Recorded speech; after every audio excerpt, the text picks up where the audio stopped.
மத்திய அரசு மோடி அவர்களின் அரசு பிரதிநிதியாகவும் நம்ம பகுதியிலே இருக்கின்ற பிரச்சனைகளை எடுத்துரைப்பதற்கு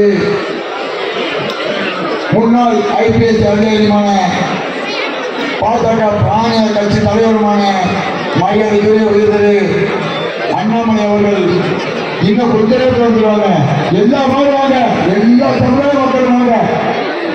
இதில் நம்ம எல்லாரும் வந்து கலந்துக்கிறோம்னு சொல்லி உங்களை பணியோடு கேட்கிறோம். இன்னும் கொஞ்ச நேரத்தில் வந்துடுவாங்க. அனைத்து கட்சி பிரமுகர்களுக்கும் காவல்துறை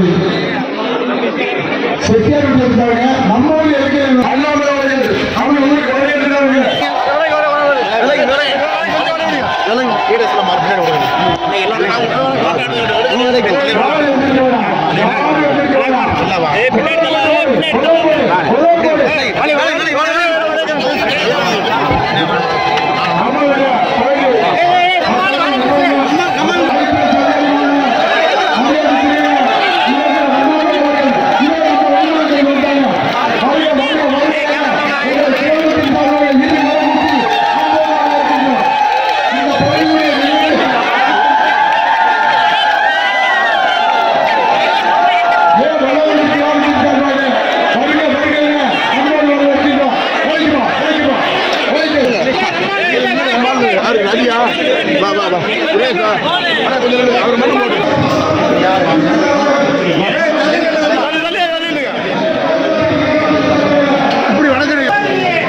அமைதியான முறையில் அதே நேரத்தில் ஒரு ஜனநாயக முறையில் எப்படி ஒரு போராட்டத்தை நடத்தி காட்ட வேண்டும் என்று இந்திய மக்களுக்கு பாடம் எடுத்த பெரியவர்கள் தாய்மார்கள் இங்கே அவர்களுக்கு வெற்றிகரமாக பொது சொத்துக்கு ஒரு பைசா சேதாரம் இல்லாம கிட்டத்தட்ட 18 கிலோமீட்டர் தூரம் ஊருடைய பொதுமக்கள் எல்லாம் நடத்து எல்லா அரசியல் கட்சி அன்பு தொண்டர்கள் எல்லோரும் இருக்கிறாங்க. இன்னைக்கு நாம மேலூர் பகுதியில் வெள்ளாளப்பட்டி கிராமத்துக்கு வந்திருக்கோம் ஐயா. நம்முடைய அம்பலக்கார ஐயா சமுதாய தலைவர்கள் எல்லோரும் மோடி இருக்கின்றார்கள். கடந்த 2 நாட்களுக்கு முன்பு தமிழகமே திரும்பி பார்க்கும் அளவுக்கு கிட்டத்தட்ட 18 கிலோமீட்டர் நடந்து வந்து அறவழியிலே ஒரு பெரிய போராட்டத்தை நடத்தி முடித்திருக்கிறார்கள். குறிப்பாக வெள்ளாளப்பட்டி, அரிட்டாப்பட்டி, நாயக்கர்பட்டி இந்த பகுதி முழுவதுமே ஆயிரக்கணக்கான லட்சக்கணக்கான மக்கள் தலைவர்களுடைய தலைமையில் கிராமத்தில் வெளியெல்லாம் போராட்டம் பண்ணிட்டு இருக்கிறாங்க.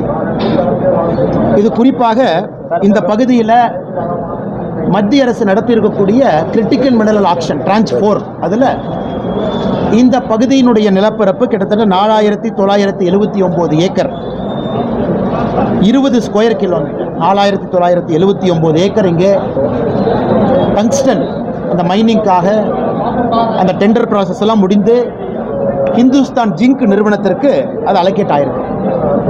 அதன் பிறகு கிராம மக்கள் எல்லோரும் கூட இந்த பகுதிக்கு இது வேண்டாம் என்று சொன்ன காரணத்தினால் டிசம்பர் 12ஆம் தேதி நாங்கள் மத்திய அரசு இதனுடைய பிரதிநிதியாக இருக்கக்கூடிய சுரங்கத்துறை அமைச்சர் திரு கிஷன் ரெட்டி அவர்களை சந்தித்து முறையிட்டோம்.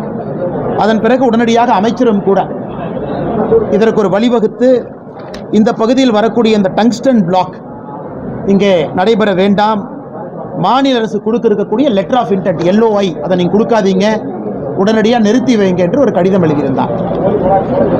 அது ஆன பிறகும் கூட நம்முடைய சொந்தங்கள் தொடர்ந்து பல்வேறு வகையான போராட்டம் ஆர்ப்பாட்டத்தில் ஈடுபட்டிருந்தார். இது அதனால தான் இன்றைக்கி நாம் நேரடியாக வந்து மக்களை சந்தித்து பேச வேண்டும் என்பதற்காக இந்த பகுதிக்கு வந்தோம். இந்த ஊரினுடைய அம்பலக்கார ஐயா சமுதாய தலைவர்கள் எல்லோரும் இந்த கூட்டத்தில் கட்சி பேதம் என்று எல்லா கட்சி தலைவர்களும் தொண்டர்களும் பங்கேற்றிருக்கிறார். அதில் முக்கியமாக மக்களுக்கு நம்ம புரிய வச்சோம் இந்த டெண்டர் எப்படி வந்துச்சு, எதற்காக மத்திய அரசு இதை கொண்டு வந்தாங்க, எதற்காக மாநில அரசும் கடிதம் எழுதும்பொழுது இதுக்கு அப்ஜெக்ஷன் பண்ணல, அப்ஜெக்ஷன் இல்லாதனால மத்திய அரசு அதை டெண்டரில் போட்டாங்க, டிரான்ச் 4 டெண்டரில் போட்டாங்க. உண்மையை சொல்ல வேண்டும் என்றால் டிரான்ச் 2 டெண்டர்லேயே போட்டிருந்தாங்க. பிப்ரவரி மாதம் 2024 நடந்த டெண்டரில் அப்பொழுது யாருமே டெண்டரில் இந்த பிளாக்கை எடுக்கல. யாருமே எடுக்காத காரணத்தினால் மத்திய அரசு மறுபடியும் 2வது முறையாக டெண்டர் விடுறாங்க டிரான்ச் 4ல். அந்த 2வது முறையாக விடப்பட்ட டெண்டரில் ஹிந்துஸ்தான் ஜிங்க் நிறுவனம் அந்த டெண்டரில் அவங்க வெற்றி பெறாங்க. இன்னைக்கு மக்கள் எங்களுக்கு வேண்டவே வேண்டாம் என்று சொல்லிய பிறகு இங்கே வந்து அரசியெல்லாம் தாண்டி மாநில அரசு மத்திய அரசு எல்லாவற்றையும் தாண்டி மக்களுடைய கோரிக்கை பெரும் கோரிக்கையாக இருந்தது. அதனால் இது அமைச்சர் சுரங்கத்துறை அமைச்சர் கிஷன் ரெட்டி ஐயா கவனத்துக்கு எடுத்துகிட்டு போனோம்.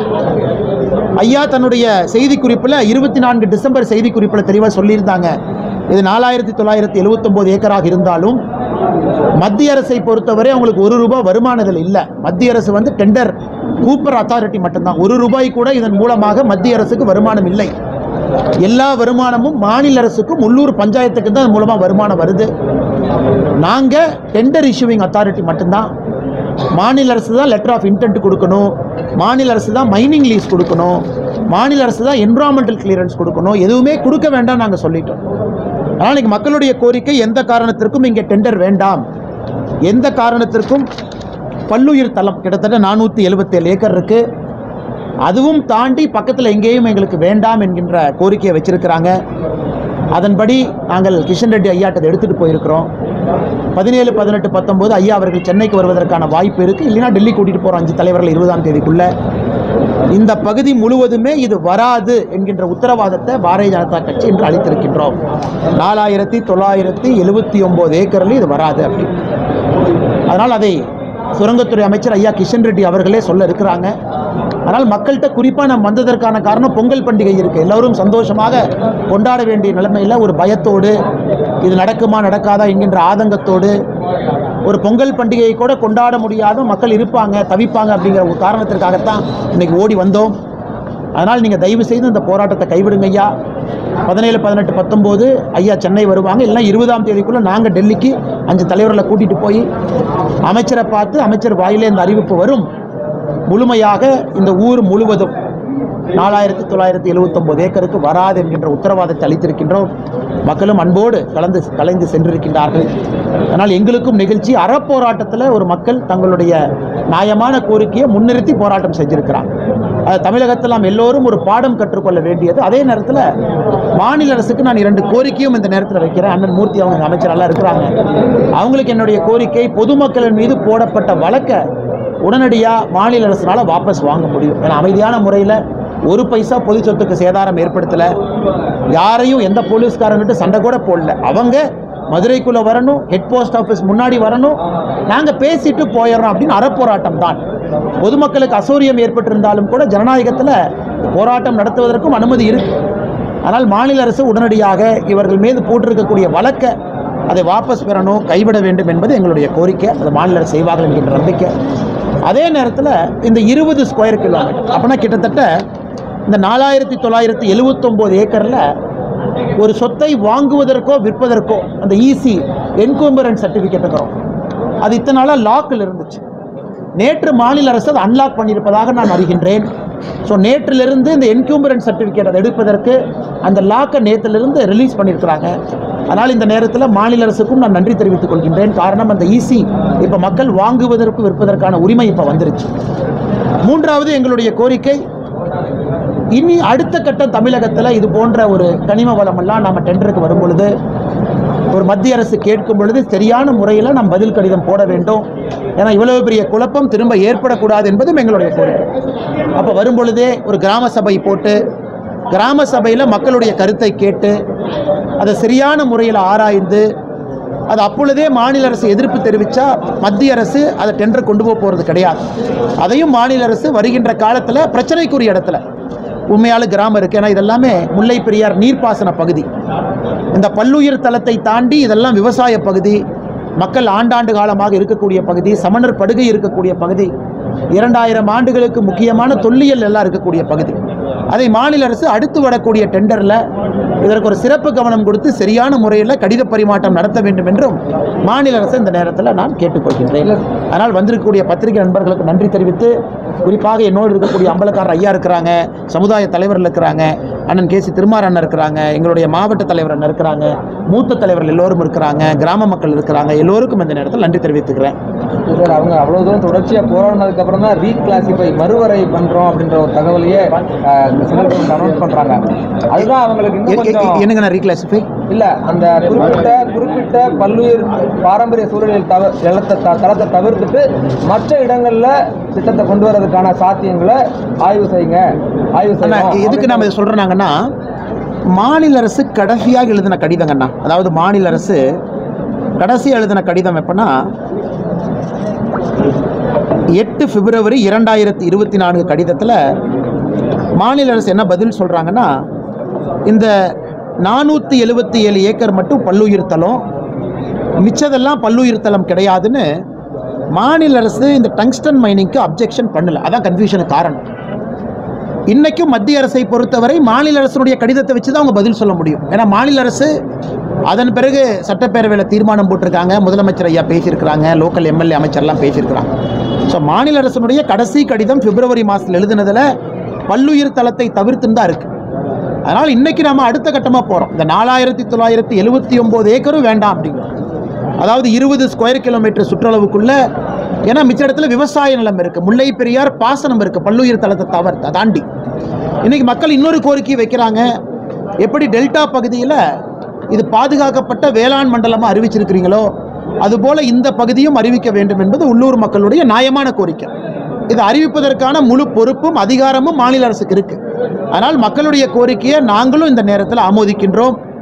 குறிப்பாக தமிழகத்தில் எங்கெல்லாம் நீர்பிரிப்பு பகுதி இருக்குது, பாசன வசதி இருக்குது, அங்கெல்லாம் எந்த விதமான ஒரு இண்டஸ்ட்ரியை கொண்டு வரக்கூடாது. அதனால தான் இன்றைக்கி தெளிவாக திட்டவட்டமாக பாரதிய ஜனதா கட்சி இன்றைக்கி நாங்கள் சொல்லியிருக்கின்றோம். அமைச்சர் இங்கே வரும்பொழுது பொங்கல் முடித்து தமிழகத்திற்கு வர்றாங்க, அன்றைக்கி அமைச்சரே சொல்லுவாங்க. ஏன்னா இது பல்லுயிர் தலத்தை தாண்டி நீங்கள் பார்க்கணும். பல்லுயிர் தலம்ங்கிறது ஒரு முக்கியம், 2000 ஆண்டு பழம். அதை தாண்டி நீர்ப்பாசன பகுதி, மக்களுக்கு ஆண்டாண்டு காலமாக இங்கே வசிக்கின்றார்கள். இது ஒரு பொட்டல் காடு கிடையாது, இது ஒரு சாதாரண நீர் பாசன வசதி இல்லாமல் ஒரு கருங்காடு மாதிரி கிடையாதுங்கண்ணா. அதனால் நியாயமான கோரிக்கையை நாங்கள் கூட நிற்கிறோம். அவர்கள் என்ன கேட்டிருக்காங்களோ நாங்கள் செய்து கொடுக்குறோம். அது 17, 18, 19 அமைச்சர் வரும்பொழுது அமைச்சர் ஒரு வேளை வரலைன்னா 20ஆம் தேதிக்குள்ளே எங்களோட டெல்லிக்கு வருவாங்க. அமைச்சர் மூலமாகவே அதற்கு தீர்வு கிடைக்கும். நன்றிங்க. பட் இந்த இன்ஃபர்மேஷன்லாம் உங்களுக்கு தெரியும்ல சார்? இது வந்து ஜியாலஜிக்கல் சர்வேலையே இந்த இடம் பயோடைவர்சிட்டி சைட் அப்படிங்கிற இன்ஃபர்மேஷன் தெரிஞ்சு தானே டெண்டரை வந்து. ஆனால் ஜியாலஜிக்கல் சர்வேயை பொறுத்த வரைக்கும் நல்லா பாருங்கன்னா, நான் உங்களுக்கு ஆங்கிலத்தில் படிக்கிறேன். ஜியாலஜிக்கல் மெமரண்டம் சப்மிட் பண்ணது மாநில அரசு 14 September 2021 geological survey of India geological மெமரண்டமை சப்மிட் பண்ணுறாங்க. 14 செப்டம்பர் 2021 அந்த மெமரண்டம் எதை கவர் பண்ணுறாங்கன்னா, மேலூர் முத்துவேல்பட்டு ஏரியாவை கவர் பண்ணி இந்த முழு ஏரியாவில் டங்ஸ்டன் இருக்குது. சில இடத்துல இருக்கலாம், சில இடத்துல இல்லாமல் இருக்கலாம். இதான் பிளாக் அப்படின்னு. அந்த ஜியாலஜிக்கல் மெமரண்டம் அந்த ரிப்போர்ட்டை கையில் வச்சுக்கிட்டு தான் மாநில அரசு பதில் சொல்கிறாங்க. எப்போ பதில் சொல்கிறாங்கன்னா, February 8, 2024.